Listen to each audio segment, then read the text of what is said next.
আসসালামু আলাইকুম ভিউয়ার্স, সবাই কেমন আছেন? চলে এলাম মায়ের রান্নাঘরে আমি চ্যানেল থেকে নতুন একটি ব্লগ ভিডিও নিয়ে আপনাদের সামনে। আমি রোকসানা। আজকের ভিডিওর টাইটেলে আমি লিখেছিলাম কোন পোকার আক্রমণে আমার ছাদ বাগান একদম তছনছ হয়ে গিয়েছিল, আর সেই সঙ্গে আমার ভাইয়ের বউ আতঙ্কিত হয়ে 4-5 দিনের জন্য একদম বাসা ছাড়া। তো তার আগে আপনাদেরকে দেখিয়ে দিচ্ছি, এখানে দেখুন একটা ছোট্ট মৌমাছি ফুলের উপর কি সুন্দর মধু খাচ্ছে। আপনারা যারা ছাদ বাগান করবেন চেষ্টা করবেন আশেপাশে এই রকম ফুলের গাছ রাখার জন্য, তাহলে কি হয় পরাগায়নে অনেক বেশি হেল্প হয়। আমাদের মনের অগোচরেই কিন্তু বিভিন্ন ধরনের কীট পতঙ্গ আমাদের চারপাশে ঘুরে বেড়ায়, তারা ফুল বেশি পছন্দ করে। তো চেষ্টা করবেন ফুলের গাছ আপনার ছাদ বাগানের আশেপাশে রাখার জন্য, এতে পরাগায়নে খুব ভালো ভূমিকা রাখবে তারা। পুদিনার সঙ্গে এ পাশটায় আমার মা যে সমস্ত পেঁয়াজের অলরেডি গাছ গজিয়ে গেছে সেখান থেকে কয়েকটা লাগিয়ে দিয়েছে। প্রতি বছর আমরা চেষ্টা করি এই রকম পেঁয়াজ লাগিয়ে পেঁয়াজ পাতা খাওয়ার জন্য, সেটা নুডলস অথবা ফ্রাইড রাইসে ভীষণ কাজে লাগে। ভিউয়ার্স, আপনাদের সঙ্গে কথা বলতে বলতে কিন্তু আমি এক ফাঁকে আমাদের বারান্দা বাগানটা দেখিয়ে দিয়েছি। যদিও এটা ছিল মাসখানেক আগের একটা ভিডিও, কারণ একদম লেটেস্ট বাগানের ছবিটা আমার কাছে নেই। তো সেটাই আমি আপনাদের কাছে একটু শেয়ার করলাম। তো এখন কি বিরান অবস্থা একটু তাকালেই বুঝতে পারবেন। দেখুন আমার সেই শখের অক্সিজেন জোনটার এখন কি অবস্থা হয়েছে। ইটের ফাঁকে ফাঁকে স্বেচ্ছায় যে পাকুড় গাছগুলো উঠেছিল আমি ওগুলো একটাও তুলে ফেলিনি, কারণ আমার কাছে শহরে আধুনিকতার সঙ্গে বুনো একটা মিশেল যদি মিক্সচার থাকে আমার কাছে এটা ভালো লাগে। আমার মনে হয় যে আমি বোধহয় একদম গ্রামের সঙ্গেই আছি, আমার গ্রাম ভীষণ ভালো লাগে। তো যাই হোক, আর কথা না বাড়িয়ে আসল কথাটা দেখিয়ে দিচ্ছি। যে পোকাটাকে আপনার স্ক্রিনে দেখতে পাচ্ছেন এই পোকাটাকে ভালো করে দেখে রাখুন। গত বছর এই পোকার কারণে আমার ছাদ বাগানের মরিচ গাছ থেকে শুরু করে বেগুন, মরিচ, পুদিনা, সে যে একদিনে কি পরিমাণ খাবার খেতে পারে, গাছের পাতা সাবার করতে পারে, আসলে নিজের চোখে না দেখলে বিশ্বাস করা যায় না। তার ভয়ে ছাদ থেকে পুদিনা পাতাগুলো বাসায় আনার পর দেখা গেল যে সেখানেও পাতাগুলো শেষ। তো কী করে এটা হলো, পরে চেক করে দেখলাম সে পুদিনা গাছে মানে টবটা যখন ছাদ থেকে বাসায় আনা হলো সে সেই সঙ্গেই বাসায় চলে আসছে এবং একদম দিনের বেলা ঘুমিয়ে টবের মধ্যে একদম লম্বা হয়ে গরুর মতো ঘুমিয়ে থাকে, এবং একদিনে যে সে কী পরিমাণ পাতা সাবার করতে পারে। তো আমাদের দারোয়ান আঙ্কেল বলল যে এটা গ্রামে একদিনে নাকি ধান ক্ষেতের বিরাট পরিমাণ ক্ষতি করে যখন অনেক ব্যাপক আকারে ছড়ায়। তো আপনারা এইটার থেকে যখনই এই পোকা দেখবেন অবশ্যই সতর্ক হবেন। কোনো অবস্থায় ছাদ বাগানে এর লার্ভা এই পোকা রাখা যাবে না, কারণ আমার কিন্তু পোকাটা দূর করতে 3 মাসেরও বেশি সময় লেগেছে। কারণ কোনো না কোনো জায়গায় সে রয়ে গেছে, সে আবার এসেছে, লার্ভা রয়ে গেছে, আর এত দ্রুত ছড়ায়, আর একদম মানে বিরান হয়ে গেছে ওর ভয়ে আমার ছাদ বাগান।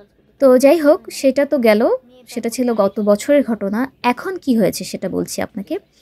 এই পোকাটাকে কারা কারা চেনেন একটু আমাকে জানান, ভালো করে দেখে রাখুন। অনেকেই এটাকে ক্যাড়া বলে, অনেকে কেন্ন বলে, ইংরেজিতে সেন্টিপিড বলে। তো যাই হোক, এই পোকাটা এই যে ছাদের এই জায়গাটা দেখছেন, এখান থেকে যখন সন্ধ্যাটা নামে তখন খুব ধীর পায়ে চলে আসে, একদম এসে আমার বারান্দার এই গাছের যে কোনো একটা মাটিতে আশ্রয় নেয়। সে নেয়ার পর যখন বারান্দার ঠাইটা খোলা হয় তখন তারা সব যে কোনো একটা ফাঁক ফোকর দিয়ে সব দলে বলে ঢুকে যায়, এবং আতঙ্কিত হওয়ার কারণ হচ্ছে একদিনে বাসার ভেতর 10-12টা এইরকম পোকা পাওয়া গেছে। মানে এটাকে আমি পোকা বলবো না, এটা এক ধরনের কীট। যাই হোক, তো একদিনে যদি 10-12টা কেন্দ্র পাওয়া যায় এবং আপনার আশেপাশে এই যে এটা দেখুন, এটা হয়েছে কি আমি যখন ঘুমিয়ে পড়েছি আমার কাছে মনে হচ্ছে যে আমার হাতের মধ্যে কি যেন একটা হাঁটছে। তো ভাগ্যিস যে আয়াতুল কুরসি পড়ে মানে শুয়েছিলাম, যে মানে একটা মনের মধ্যে ইয়ে ছিল যে যত কিছুই হোক আল্লাহ সাহায্য করবেন ইনশাআল্লাহ। তো সেই জন্য পরবর্তীতে যখন আমি মানে মোবাইলের বাতি জ্বালিয়ে দেখলাম যে মানে বিশ্বাস করুন ভয়ে আমার লোম দাঁড়িয়ে গেছে। তো এইরকম অবস্থা। তো আমি এত মানে সাধারণত ভয় পাই না পোকামাকড়, আমারই এই অবস্থা, তাহলে আমার ভাইয়ের বউর কি অবস্থা হয়েছে, কেন ওরা বাসা ছেড়ে যাবে না বলুন। তো অবশেষে আমার আম্মা একটা বুদ্ধি বের করেছে। দেখুন এই যে এই ওষুধটা আসলে 280 টাকায়। এটা যদিও উড বার্নিশ, মানে যে কোনো ফার্নিচার প্রথম দিকে ফার্নিচারে রং করতে এটা হেল্প করে, তাহলে উই পোকা বা অন্যান্য পোকা এগুলো আক্রমণ করে না। তো এটা ব্যবহার করেছি, কিন্তু এটা ব্যবহার করার পর যেটা হয়েছে, বাসার কেউ আর এইটার গন্ধে আর থাকতে পারছে না, ওই রুমে যেতে পারছে না আশেপাশে, এত ডেঞ্জারাস অবস্থা। মানে আমরা কি করে এটাকে সরাবো এই টেনশনে একদম হতভম্ব। পরবর্তীতে একটা বুদ্ধি বের করলাম মা, যে আচ্ছা ঠিক আছে, যে ওই যে সাদা ডিডি পাউডার বলে আর কি এটাকে, এই টাইপের, এটা এক্স্যাক্ট নামটা আমার এখন মনে আসছে না, তো এই টাইপের পাউডারগুলো ছিটিয়ে দেওয়ার পর সাধারণত এগুলো পিঁপড়া এগুলোতে মানে মারা যায়।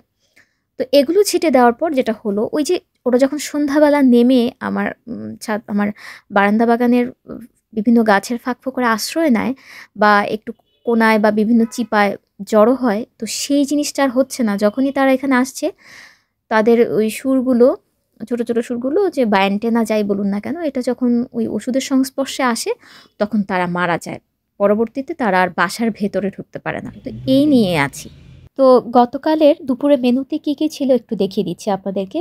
মুরগির পাতলা ঝোল করেছে এখানে আলু দিয়ে। এই রেসিপিটা কিন্তু আমার চ্যানেলে শেয়ার করা আছে, চাইলে সেখান থেকে কেউ দেখে নিতে পারেন, অথবা আমি ডেসক্রিপশন বক্সে এর লিঙ্ক দিয়ে দেব, সেখান থেকেও দেখে নিতে পারেন। তো আমাদের কাছে মনে হয় যে তেল মশলা ভুনাভুনির চাইতে এরকম পাতলা ঝোলটাই বেশি টেস্ট। আর ছিল চিংড়ি আলু দিয়ে পালং শাক।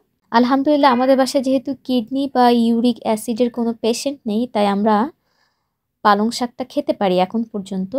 তো আর এই পাশটায় কচু এনেছিল, তো সেই কচুটাকে কি করে আজকে বলেছিলাম যে কচুটার রান্নার ফুল প্রসেসটা আমরা দেখিয়ে দিচ্ছি।